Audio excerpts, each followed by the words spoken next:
Ah, muraho neza bakunzi ba KGD TV Rwanda. Uyu munsi nanone tugarutse turacyari mu bijyanye n'amasomo n'ubundi mu rwego rwo gufasha abana bacu kugira ngo bige neza. Nabwo KGD TV Rwanda izajya ifasha mu bijyanye n'imyigire, imyigishirize, icyo twafasha abana, icyo ababyeyi, mbese buri muntu inshingano ze tuzajya tuzisangamo hano. Tuzajya tubazanira abantu b'impuguke mu bijyanye n'uburezi, tuzajya tuzana abarimu, tuzajya tuzana ndetse n'abana ndetse n'abandi n'ababyeyi birashoboka cyane. Icyo mbasaba rero, kanda subscribe hasi aho ngaho, ukande ku kazogera kari aho hasi, ubundi ujye ubona uko dushyizeho ikiganiro, ujye ubasha kukireba unagisangiza abandi. Ni inkunga ikomeye cyane kuba wagisangiza abandi, nkabona comment, nkabona ibitekerezo, inyunganizi, yewe n'ubundi bufasha bwose muzi bushobora kudufasha, kuko turashaka ko u Rwanda rwacu rugira ireme ry'uburezi rishingiye kuva ku mwana wo mu kiburamwaka hahandi mu nshuke kuzamuka. Turashaka u Rwanda rufite abana beza kandi basobanukiwe cyane. Uyu munsi rero nabazaniye iki? Murabizi tugenda tugana ku ngingo zitandukanye. Mujya mwumva ibintu bijyanye ngo ibitente cyangwa se katiyoni. Bana ni muza hano mwumve, ariko n'ababyeyi mutega amatwi. Uyu munsi rero tugiye kureba ku ngingo iryoshye cyane, ikomeye cyane, ivuga tuti ese aho hari akamaro ko kureba ibi bitente ku bana? Ese aho ngaho ntuba ufite ibitente muri telefone zawe ukabibaho utazi icyo bimaze? Uyu munsi tugiye kureba utwo tuntu tw'ingenzi ku bitente. Icyo cyo rwose mutega amatwi, ubwo ahasigaye ni ahanyu. Ati rero ibitente bimaze iki mu buzima busanzwe? Ibitente buriya hari ibintu byinshi bigenda bitumarira, bimarira abana bacu, bariya abana batoya. Icya mbere, biriya bitente bifasha mu gukura k'umwana mu rurimi. Umwana ururimi rwe rugenda rwiyongera. Ururimi harimo kuba umwana yamenya amagambo mashya, yamenya kuyakoresha, yamenya no kuyavuga. Hari ukuyamenya, wazavuga ati wenda igikombe, akamenya ko ari igikombe. Yamenya ati ni isahani, akamenya ko ari isahani. Bivuga ngo rero ibyo bitente bituma umwana amenya amagambo mashya, akamenya n'igihe akoresherezwa n'aho ashobora gukoreshwa, n'icyo icyo ari cyo icyo kintu. Babyeyi mubyumve neza hano. Ikindi, ibitente buriya bishobora gufasha abana kumenya imyitozo ngororamubiri. Hari ibitente cyangwa se hari ibyo bitente nk'uko tubyita cartoons, zifasha abana gukora siporo. Ugasanga umwana uko areba igitente hari gisimbuka nawe agasimbuka. Icyo gihe bikamufasha gukura, ingingo ziwe zigakura kandi zigakomera. Ikindi, bifasha umwana kumenya kwakira amarangamutima, bikuza amarangamutima y'abana. Niba abona mu bitente hariya hari umwana uri kurira, icyo gihe nk'umubyeyi kugira ngo umwana abirebe biba bisaba ko nawe uba uhari, kugira ngo ujye umugayidinga, ukamubaza ikibazo. Ese kuki ubonye kiriya gitente kirize? Kuki uriya mwana ubonye mu gitente yari ari kurira? Ukamusobanurira. Byumvikane neza ko umwana ntabwo ari ukumuterera ibitente ngo reba. Oya, umubyeyi asabwa kuba ari hafi y'abana, y'umwana, akamenya ku gaciro ko kureba ibyo bitente, kumenya amarangamutima no gukontorora no kugenga amarangamutima ye. Akamenya ko umwana urize icyo gihe aba ababaye, akamenya ko umwana usetse aba yishimye, akamenya umwana urize ni igiki kiba kibaye kugira ngo umwana agere aho ababara akarira. Ibyo byose umwana abyigira muri biriya bitente. Ese wari ubizi? Ikindi, buriya bituma umwana adiscoveringa cyangwa se avumbura, imvumburamatsiko ye yiyongera. Akareba igitente wenda kigiye nko gukora ikintu runaka, we ku giti cye agahita avuga ati niba kigenze kuriya, buriya niba kiri gukomanga hariya, buriya ni ukuvuga ngo kiri gushaka kwinjira. Iryo nicyo bita ivumburamatsiko. Mwabyumvise? Ikindi, buriya umwana amenyeramo n'indangagaciro, kubaha. hari ibitente, urugero wenda ngo Johnny Johnny yes papa eating sugar no papa. Akamenya ko umwana by'ukuri kubeshya ari bibi.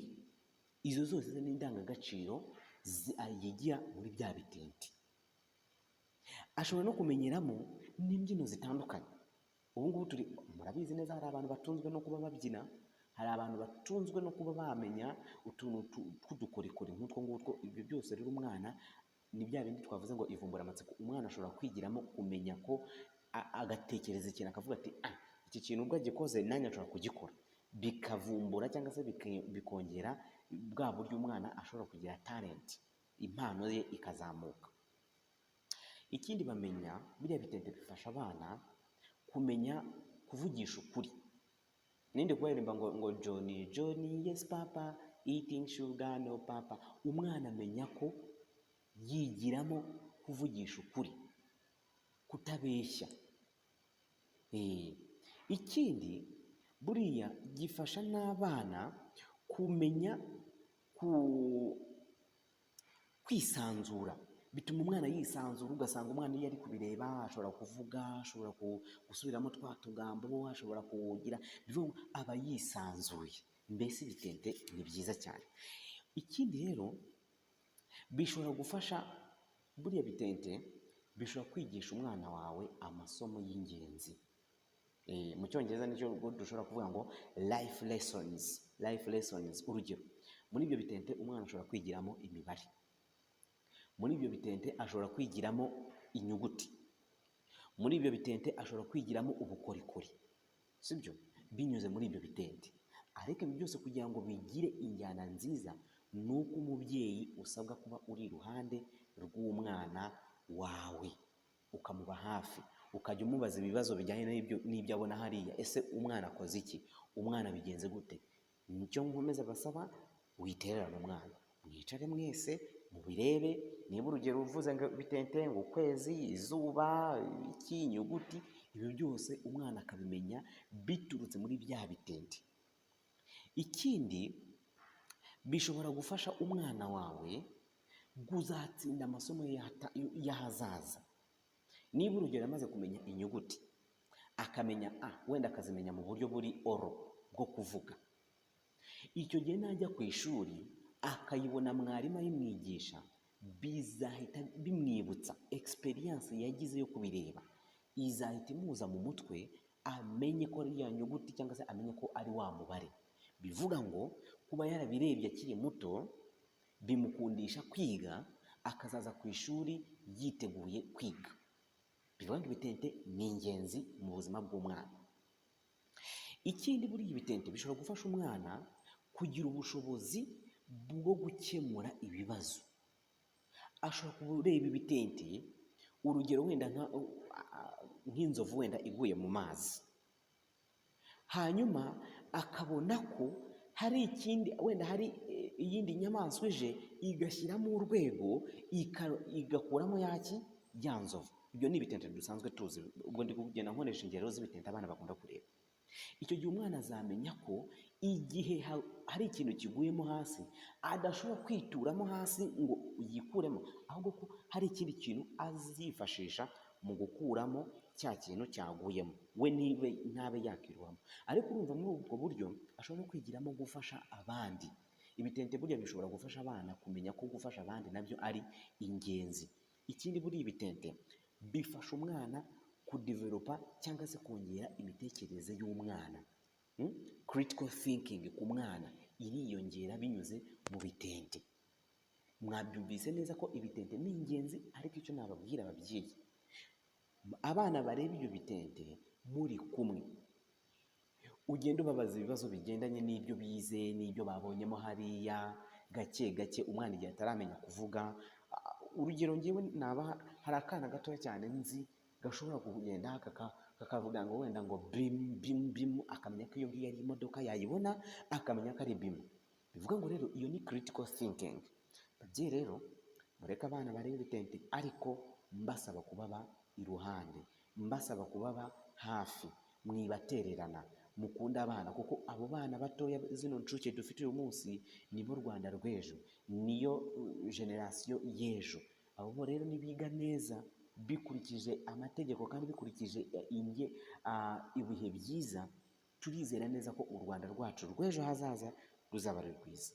Icyo nkomeza kubasaba ni ugukanda subscribe kuri aho ngaho hasi, ugakanda ku kazogera, ugatanga igitekerezo cyawe. Ni ukuri igitekerezo cyawe ni ingenzi kuri ngewe, ugasharinga ukabisangiza abandi. Nzi neza ko bizagenda biteza imbere hirya no hino. Muhawe ikaze rero, mugire amahoro, mugire ibihe byiza, kandi abana namwe ndabakunda.